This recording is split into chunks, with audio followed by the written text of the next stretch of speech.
Welcome back. I'm Roy with Rugged Badger Racing and Team Parts Badger. This is our 80 hours to Gingerman ChampCar. And today we're going to be talking about brakes, in particular front brakes. It's going to be a quick video. I have 3 different setups right here that I want to talk about. So the first setup is the 11.75 inch rotor setup using a super light caliper.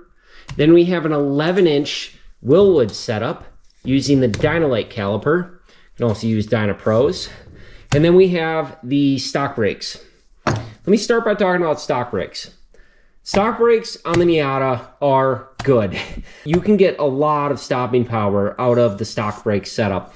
This one in particular looks a little bit beefier. I think this is a sport setup.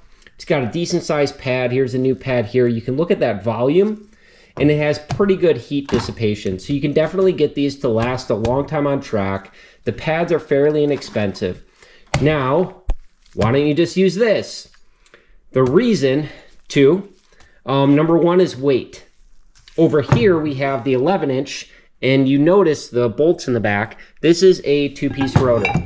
A 2-piece rotor uses an aluminum hat and then a ring around the outside. This saves a lot of weight. A couple pounds a corner minimum versus the stock setup. Second thing is reliability. So these are the caliper brackets that I pulled off of the car. And if you remember that initial assessment video, every single slider pin was bad.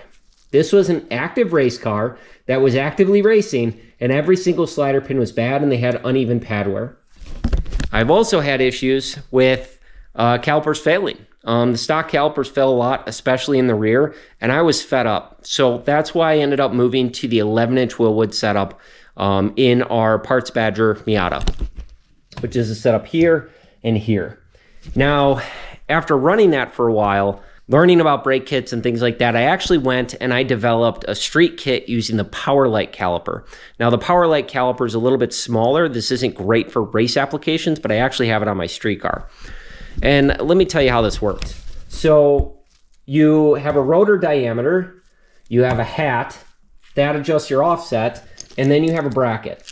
So this is the bracket that we ended up making for ourselves, for our own Dynalite kit. So we have a bunch of these brackets. We made them out of 7075 aluminum. And then we have some nice hardware here to run with this particular caliper. And if you look at the pad size, what we're looking at is overall pad volume. And if you compare this with the stock pad, they're about the same. Not a lot of difference actually in the sport brake. Maybe this thing's even a tad bigger. So when you think about overall pad wear, you're going to get about the same wear as stock, maybe even a little bit worse with the 4-piston setup. And because of that wear is the reason why we're moving over to the super light kit. Now, a super light kit that's named after the super light late models that run at circle tracks. They run this caliper, which is massive. You can look at the size difference between this Willwood and the AFCO. Now, you'll notice I have 4 calipers. So AFCO and Willwood both make a super light kit and a super light caliper. And they're dimensionally identical. These can swap in and out. So we can use AFCO, we can use Willwood. I bought this Willwood because I actually was making this kit, and then Super Miata came out with a kit, and Brofab, Bronson at Brofab came out with a kit, and that's the kit we have. We actually make parts for him. So that's what this hat is here. So that's a hat that we made with a slightly bigger rotor, and you see that here. And so we have a little bit of weight savings versus an all steel rotor. It probably weighs about the same, maybe even a hair more than stock, but this is the bracket, by the way. Look at this pad. It is massive.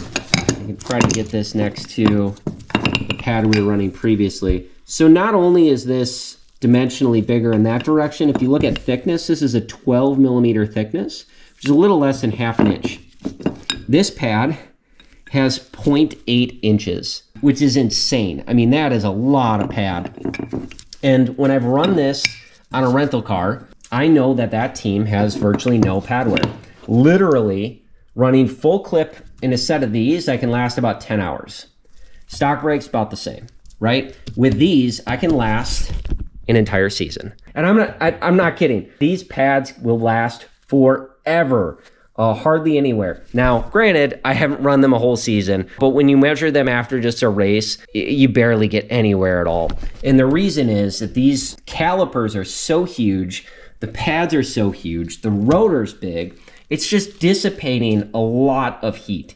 And that keeps these nice and cool, and you still have tons of braking power, but it doesn't wear down your consumables. And on the rotor standpoint, there are a couple of options. So you can get a 0.81 inch thickness rotor. This is a 0.81 inch. This is about the same. You can actually look at the heights that are about the same. Otherwise, you can actually get one that's a lot thicker. And you can get one that's I think it's 1 1/8 or 1 1/4. It is huge and allows a lot of air to pass through. This allows us to inset the rotor a little bit further and get better wheel fitments. We are moving over to this 11.75 inch super light kit. And the reason being, again, all comes down to pad wear. I am sick of spending money on these brake pads because I have to buy 2 sets of these brake pads for the Dynalite a weekend. And those 2 sets, it's about $500 plus rotors. And these rotors, to get a replacement ring, it's about $75. Replacement ring here, $45, even though it's bigger. Why? Because Circle Track guys. Circle Track guys get cheap parts. So if we can run the Circle Track stuff, we get the parts cheap. The brake pads themselves are about the same price between the Dynalite and the Super Light. So might as well the Super Light because they don't wear as much. So now I did fit this on the car here just to do a test fitment. And everything fits really nicely with this setup. Let's see if I can turn this. I got pads inset here. This one has a pin that goes through, so you screw this on and off, and then that's how you exchange pads. It's actually really quick to change out pads on this. Not that you'll ever need to. The rotors also have really good performance as well. Now, behind here, I do have a brake shield. I don't know if you can see that. The brake shield, which we're going through some design revisions on that, you need a brake shield if you're going to be running ducts on your splitter. What actually ends up happening is that as you turn, air opens up, and without this brake shield, air will hit this rotor face and overcool the inside rotor face.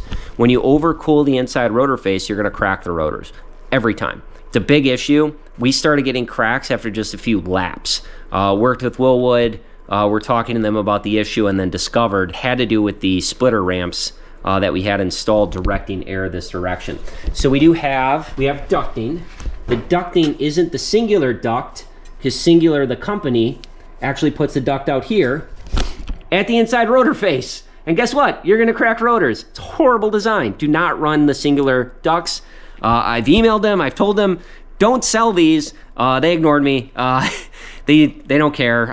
They disagree with my opinion. Nonetheless, you want your duct inlet to be right here, inside of the rotor face. You actually want the air to go in here and then shoot out these vents, not on the rotor face itself. So just a pro tip there. So that's a summary, these particular brakes. Now I will caution that with these gigantic brakes, you actually do have to shave a little bit off the casting. You can see that there's, where the casting joins, there's a little bit of excess material. So we're gonna shave that off with the grinder. We're actually gonna shave a little off of the spindles as well. Let's see if I can show you on the other side.